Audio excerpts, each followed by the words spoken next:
भागवतम स्कंद द्वितीय विशिष्ट कार्य अध्याय सप्तम विशिष्ट कार्यों के लिए निर्धारित अवतार श्लोक संख्या 36 अनुवाद तात्पर्य दिव्यान गिरिश्री भक्तिवेदांत स्वामी प्रभुपाद के द्वारा काले नामीलित धियामवमृष्य नृणाम शोकायुषाम स्वनिगमो बत दूर पहारः आविर्हितस्त्वनुयुगं सहि सत्यवत्यां वेदद्रुमं विटपशो विभज्जिष्यति स्म।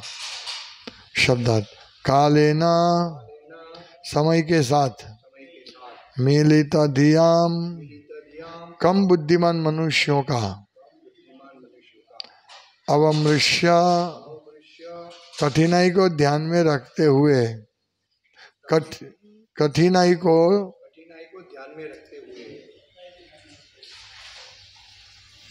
नृणाम मनुष्यों के स्तोक आयुषाम अल्पजीवी लोगों का स्वनिगम अपने द्वारा संकलित वैदिक साहित्य बता ठीक ठीक दूरपार अत्यंत कठिन आविर्हित के रूप में प्रकट होकर तू लेकिन अनुयुगम युग के अनुसार सह वे यानी भगवान ही निश्चय ही सत्यवती के गर्भ में वेदद्रुमम वेद रूपी कल्पवृक्ष विटपशः शाखाओं के विभाजन द्वारा विभजिष्यति बांट देगा स्म मानो। अनुवाद सत्यवती के पुत्र यानी व्यासदेव के रूप में अवतरित होकर स्वयं भगवान वैदिक साहित्य के संग्रह को अल्पजीवी अल्पज्ञों के लिए कठिन समझकर वैदिक ज्ञान रूपी वृक्ष को युग विशेष के परिस्थितियों के अनुसार शाखाओं में विभाजित कर देंगे। तात्पर्य यहाँ पर ब्रह्मा ने कलयुग के अल्पजीवी मनुष्यों के लिए श्रीमद् भागवत के भावी संकलन का उल्लेख किया है। जैसा कि प्रथम स्कंद में बताया जा चुका है, कलयुग के अल्पज्ञ मनुष्य अल्पजीवी होंगे और साथ ही ईश्वर विहीन मानव समाज होने के कारण जीवन की अनेक समस्याओं से उद्विग्न होंगे। भौतिक प्रकृति के नियमों के अनुसार शरीर की भौतिक सुविधा में उन्नति का होना तमोगुण का सूचक है। ज्ञान की वास्तविक उन्नति का अर्थ है आत्म साक्षात्कार के ज्ञान का विकास। किंतु कलयुग के अल्पज्ञानी पुरुष ब्रह्मवश 100 वर्ष की लघु जीवन अवधि को ही सब कुछ मान बैठते हैं। एक्चुअली ये अभी ब्रैकेट में लेके जो अब घटकर 40 या 60 वर्ष की हो चुकी है। वे अल्पज्ञानी है क्योंकि उन्हें जीवन की शाश्वतता का ज्ञान नहीं होता। वे 40 वर्षों तक रहने वाले क्षणिक भौतिक शरीर को जीवन का मूल तत्व मान लेते हैं। ऐसे मनुष्य गधों तथा बैलों के तुल्य है। किंतु भगवान समस्त जीवों को दयालु पिता की भांति भगवत गीता जैसे संक्षिप्त ग्रंथों के रूप में और स्नातकों के लिए श्रीमद् भागवत के रूप में विपुल साहित्य ज्ञान प्रदान करते हैं। इसी प्रकार विभिन्न प्राकृतिक गुणों से युक्त विभिन्न प्रकार के मनुष्यों के लिए व्यासदेव ने पुराण तथा महाभारत की रचना की, किंतु इसमें से कोई भी ग्रंथ वैदिक सिद्धांतों के से पृथक नहीं है। ओम ज्ञानतिमिरान्धस्य ज्ञानञ्जन शलाकया चक्षुरुन्मीलितं कृष्ण हरे हरे हरे राम राम राम हरे हरे। इस श्लोक में सत्यवती के पुत्र व्यासदेव के रूप में भगवान का वर्णन है और वे ये ब्रह्मा जी कह रहे हैं कि वो क्या करेंगे, वो अल्पजीवी बद्ध जीवों के लिए वैदिक साहित्यों को विभाजित कर देंगे। भगवान ने ब्रह्मा जो ज्ञान दिया था वो एक ही वेद था, एक ही वेद का ज्ञान दिया था। फिर ब्रह्मा जी ने व्यासदेव ने उसको विस्तार किया। यही बात यहां बता रहे हैं कि भगवान व्यासदेव वैदिक साहित्य के संग्रह को अल्पजीवी अल्पज्ञों के लिए कठिन समझकर वैदिक ज्ञान रूपी वृक्ष को युग विशेष की परिस्थितियों के अनुसार शाखाओं में विभाजित कर देंगे। और ये जो कलयुग है वो भागवतम की शुरुआत में कहा है, मंद सुमंद मतियो मंद भाग्या उपद्रिता कलो अस्मिन युगे जनाः मंद सुमंद मतियो मंद भाग्या उपद्रिता। तो ये कलयुग में वास्तव में लोग बहुत डल हेडेड है, बहुत मंद बुद्धि वाले हैं। उनको मालूम ही नहीं है क्या करना चाहिए और क्या नहीं करना चाहिए। हाँ, हम देखते हैं कि लोग अपनी इंद्रिय तृप्ति के पीछे ऐसे पड़े हैं कि मानो वही हमारे जीवन सुखी करेगा। सब लोग इंद्रिय तृप्ति के पीछे, किसी को पड़ी नहीं है भगवान का ज्ञान प्राप्त करने की, भगवत गीता प्राप्त करने की। हमारे भक्त भगवत गीता वितरण करने जाते हैं, भगवत गीता, भागवतम, रामायण, हमको सब मालूम है, हम जानते हैं। हम कितने बहाने बनाते हैं, हम मोबाइल से ये इंटरनेट पे आता है हम देख लेंगे। अभी तक तुमने कितना देखा, एक श्लोक भी पढ़ा नहीं है और वो बोलते हैं कि हम कर देंगे। तो प्रभुपाद यही कहते हैं कि ये जो अपने ही लिए जीवन जीना, मतलब इंद्रिय तृप्ति के लिए जीवन जीना, वो तमोगुण का प्रतीक है। हमें ऐसा, भक्तों को ऐसा नहीं करना चाहिए।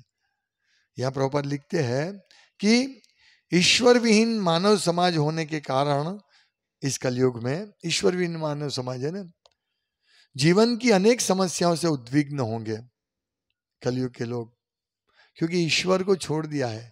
हमारा प्रचार यही है कि आप ईश्वर से अपना संपर्क पुनः स्थापित कीजिए, अपना संबंध वापस उजागर कीजिए। हमारा प्रचार यही है। लेकिन वो लोग क्या है, वो लोग ईश्वर विहीन है। भौतिक प्रकृति के नियमों के अनुसार शरीर की भौतिक सुविधाओं में उन्नति का होना तमोगुण का सूचक है। यानी हम सोचते हैं ये सब हमारे शरीर को जो अच्छा लगता है वही कार्य करेंगे, वो ठीक है। नहीं, ये तमोगुण का सूचक है। ज्ञान की वास्तविक उन्नति का अर्थ क्या है? आत्म साक्षात्कार के ज्ञान का विकास। ये जो डॉक्टर बनना, इंजीनियर बनना, वकील बनना, बड़ा बड़ा पोस्ट प्राप्त करना, ये तमोगुण का सूचक है। वास्तविक ज्ञान क्या है? आत्म साक्षात्कार का ज्ञान वास्तविक ज्ञान है, और इसी ज्ञान का विकास करना है, वो वास्तविक उन्नति है। किंतु कलयुग में अल्पज्ञानी पुरुष ब्रह्मवश 100 वर्ष की लघु जीवन अवधि को ही सब कुछ मान लेते हैं, इससे बाहर जाते ही नहीं है। खाओ पियो मौज करो, कल किसने देखा, सब चार्वक मुनि के चेले बन रहे हैं। भस्मीभूतस्य देहस्य कुतो पुनरागमनम भवेत। और पुनरागमन कहाँ होने वाला है? हमारा जो ये दिख रहा है वही सब कुछ है। तुमने किसी को आते हुए देखा है? तुमको क्या दिखेगा? एक बार ऐसे प्रश्न करते थे कि तुमने कभी किसी को, ये भक्त प्रश्न किया था, भक्त ने बोला तुमने किसी को भगवत धाम जाते हुए देखा है? लो, भक्त पूछते हैं मुझे, और वो भी सीनियर भक्त, तुमने देखा है? अरे भाई, शास्त्र में स्पष्ट रूप से लिखा है कि जो अंत समय भगवान का नाम लेके भगवत धाम जाएंगे। और भक्त लोगों की स्थिति होती है कि वो स्थिति नहीं भी होती है, फिर भी उसका कान में स्मरण होता, मतलब उसके स्मरण में, और भक्त तो आजू बाजू रहकर कीर्तन करते हैं। तो ये स्पष्ट है कि वो लोग भगवत धाम जाएंगे। और भक्त अपना जीवन इतना सरल बना देता है कि उनको जीवन की जो न्यूनतम आवश्यकता है, हाँ, रोटी कपड़ा मकान, वो आराम से प्राप्त हो जाता है उनको, ज्यादा बिना कुछ ज्यादा मेहनत किए। भक्त थोड़ा सा प्रयास करता है और भगवान उनको सब व्यवस्था कर देते हैं, सोने की, रहने की और प्रसाद की, ये सब व्यवस्था कर देते हैं। इसीलिए भक्त लोग एक क्षणिक भौतिक शरीर को जीवन का मूल तत्व नहीं मानते हैं। जैसे हमारे परिवार में किसी का मृत्यु होता है तो हम सोचते हैं वो चले गए, हम दुखी होते हैं, लेकिन हम कभी ये नहीं सोचते कि अभी वो जो आत्मा चले गए, वो आत्मा का हमारे साथ कोई संबंध नहीं था। मतलब हम सब आत्मा, सब भगवान के अंश है, उतना ही संबंध है। हाँ, हम सोचते ये मेरा बेटा है, ये मेरी बेटी है, ये मेरे पिता, ये मेरी माता है, ये मेरा मित्र है, लेकिन मरने के बाद ये सब संबंध खत्म हो जाएगा। लेकिन जो मूर्ख लोग है, नास्तिक लोग है, उसी को जीवन मानते हैं। ओ मेरे पिताजी, ये मेरी बीवी है, ये मेरे बेटे हैं, बस उनका जीवन इसी सर्कल में रहता है।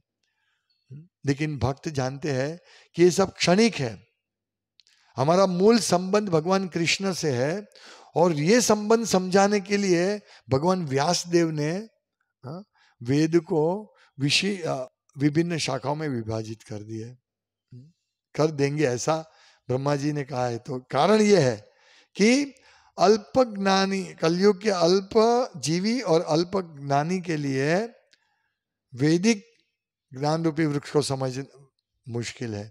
इसीलिए प्रभुपाद यहाँ कहते हैं कि भगवान समस्त जीवों को के दयालु पिता की भांति भगवत गीता जैसे संक्षिप्त ग्रंथों के रूप में और स्नातकों के लिए और बड़े हुए लोगों के लिए श्रीमद् भागवत के रूप में विपुल वैदिक ज्ञान प्रदान करते हैं।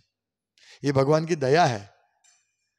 भगवान हमको भागवतम, भगवत गीता, महाभारत, रामायण, पुराण देते हैं, वो तो भगवान की बहुत बड़ी दया है। और विशेष करके भगवत गीता और भागवतम, ये इसमें विपुल वैदिक ज्ञान प्रस्तुत किया है। तो सोचिए जो व्यक्ति इस ज्ञान को प्राप्त करते हैं वो कितना भाग्यशाली है, और उससे भी अनेक गुना भाग्यशाली वो है जो इस ज्ञान को समझकर इसका प्रचार करते हैं। तो प्रभुपाद लिखते हैं कि व्यासदेव ने इस प्रकार विभिन्न प्राकृतिक गुणों से युक्त विभिन्न प्रकार के मनुष्यों के लिए पुराणों तथा महाभारत की रचना की, ताकि लोग इसको पढ़ के समझ सके। लेकिन आज महाभारत भी कौन पढ़ता है, भगवत गीता कौन पढ़ता है? कोई नहीं पढ़ते हैं। व्यासदेव ने इतनी कृपा करके हमें वैदिक साहित्य दिया, लिपिबद्ध हुआ। आज की तारीख में हम लिपिबद्ध है, हमको याद करने की आवश्यकता नहीं है।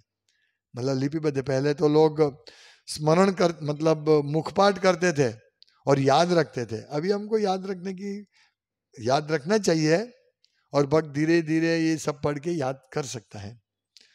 लेकिन कहने का तात्पर्य क्या है कि ये सब वैदिक सिद्धांत है भगवत गीता और भागवतम में। पूरा विपुल विशाल वैदिक ज्ञान प्रदान करते इस दो ग्रंथों के रूप में। तो हमें इस दो ग्रंथों को पढ़ना भी चाहिए और इसका वितरण भी करना चाहिए, क्योंकि ये दोनों ग्रंथ वैदिक सिद्धांतों से अभिन्न है। इसमें सब वैदिक सिद्धांत आ जाता है। तो हमें इस प्रकार भागवत गीता भागवतम को पढ़ना है और उसका प्रचार करना है और अपने जीवन को सफल बनाना है, और जो भी और जिनको हम दे रहे हैं उसका भी जीवन सफल हो जाएगा। हरे कृष्ण। श्रीमद् भागवतम की जय। श्रील प्रभुपाद की जय।